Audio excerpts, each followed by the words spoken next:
Assalamualaikum warahmatullahi wabarakatuh.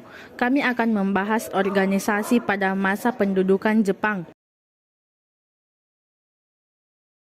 Gerakan 3A. Seperti yang telah dijelaskan sebelumnya, Gerakan 3A punya 3 semboyan, yakni 1. Nippon Pelindung Asia, 2. Nippon Pemimpin Asia, 3. Cahaya Asia. Gerakan 3A ini didirikan pada tanggal 29 April 1942, tepat dengan Hari Nasional Jepang, yakni kelahiran Tonkatsu Kaisar Hirohito. Gerakan ini dipelopori oleh Kepala Departemen Propaganda Jepang. Gerakan 3A tidak bertahan lama. Ini dikarenakan rakyat kurang bersimpati. Gerakan ini terlalu menonjolkan Jepang dan bukan gerakan kebangsaan.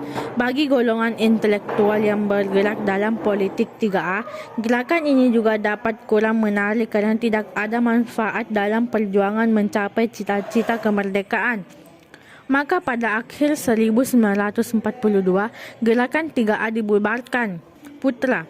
Sebagai ganti gerakan 3A yang dibubarkan karena tidak efektif, Jepang memperkasai Pusat Tenaga Rakyat atau Putra. Putra dipimpin oleh tokoh nasional yang kerap dijuluki Empat Serangkai. 4 dengan restu Jepang. Putra dengan restu Jepang. Putra pun didirikan pada 16 April 1943. Tujuan Putra adalah membangun dan menghidupkan kembali hal-hal yang dihancurkan Belanda. Menurut Jepang, Putra bertugas untuk memusatkan sebagai potensi rakyat guna membantu Jepang dalam perang. Selain tugas propaganda, Putra juga bertugas memperbaiki bidang sosial ekonomi. Gerakan ini tidak dibiayai pemerintah Jepang. Walaupun demikian, Putra dipimpin bangsa diperbolehkan untuk menggunakan fasilitas Jepang seperti koran dan radio. Dengan cara ini, para pemimpin dapat berkomunikasi secara leluasa kepada rakyat. Pada akhirnya, gerakan ini ternyata berhasil mempersiapkan mental masyarakat untuk menyambut kemerdekaan 2 tahun kemudian. Jepang menyadari Putra lebih banyak menguntungkan bagi pergerakan nasional dibanding kepentingan Jepang sendiri. Maka pada 1944, Jepang membubarkan Putra. 2. Fujinkai.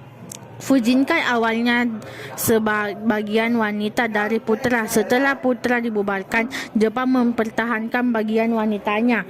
Bagian wanita ini dibuat organisasi sendiri pada Agustus 1943 bernama Fujinkai.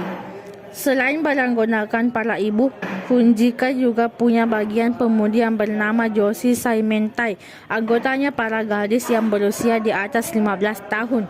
Fujinkai bertugas meningkatkan kesejahteraan dan kesehatan masyarakat. Anggotanya menggelar kegiatan pendidikan dan kursus-kursus. Anggota Fujinkai dilatih membuat dapur umum dan pertolongan pertama. Mereka juga melakukan kinrohoshi atau kerja bakti, wajib kerja tanpa upah. Para wanita dikarenakan bercocok tanam sebab pria yang tadinya menggarap ladang dikarenakan untuk urusan militer.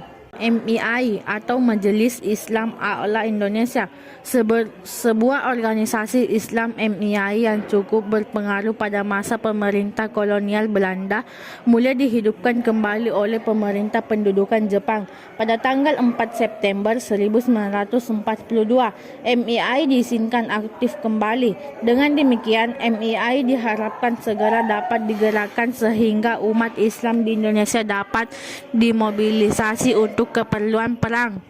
Dengan diaktifkannya kembali MII, maka MII menjadi organisasi pergerakan yang cukup penting di zaman pendudukan Jepang. MII menjadi tempat bersilaturahmi, menjadi wadah tempat berdialog dan bermusyawarah. Untuk membahas berbagai hal yang menyangkut kehidupan umat, MII senantiasa menjadi organisasi pergerakan yang cukup diperhitungkan dalam perjuangan pembangunan kesatuan dan kesejahteraan umat. Adapun tugas dan tujuan MII untuk itu adalah sebagai berikut. 1. Menempatkan umat Islam pada kedudukan yang layak dalam masyarakat Indonesia. 2.